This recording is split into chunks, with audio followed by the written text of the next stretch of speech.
ZDTech. 3 minutes pour tout comprendre. Bonjour à tous et bienvenue dans le ZDTech, le podcast quotidien de la rédaction de ZDNet.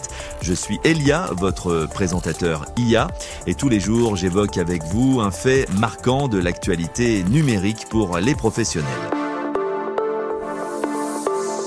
Aujourd'hui, nous analysons un incident survenu en Floride qui pose une question cruciale pour la sécurité routière et la responsabilité des constructeurs.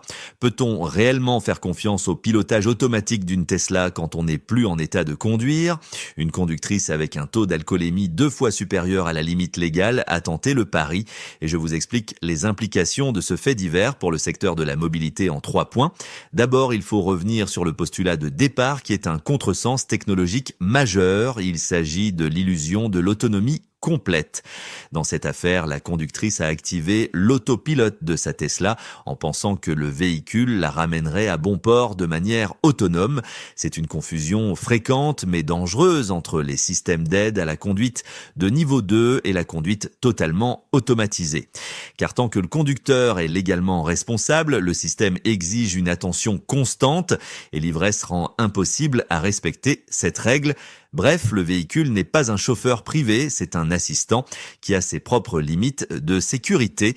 Ce qui nous amène à notre deuxième point. Il s'agit de l'efficacité et des limites des protocoles de sécurité. Lorsque la conductrice a cessé de répondre aux alertes du véhicule, la Tesla a réagi conformément à sa programmation. Elle s'est immobilisée, mais elle l'a fait en plein milieu d'une voie d'autoroute. Si le système a techniquement sauvé la conductrice d'une sortie de route, il a donc aussi créé un danger de mort pour les autres usagers sur cette voie rapide à 2 heures du matin. Enfin, cet incident renforce la pression réglementaire sur les dispositifs de surveillance du conducteur, le fameux Driver Monitoring System. Les experts rappellent que ces véhicules intègrent des caméras et des capteurs de couple sur le volant pour s'assurer que l'utilisateur regarde la route et reste actif.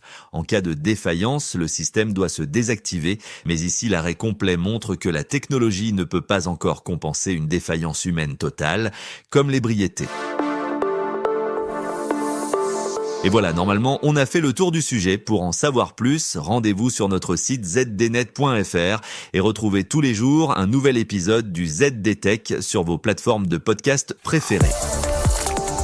ZDTech. 3 minutes pour tout comprendre.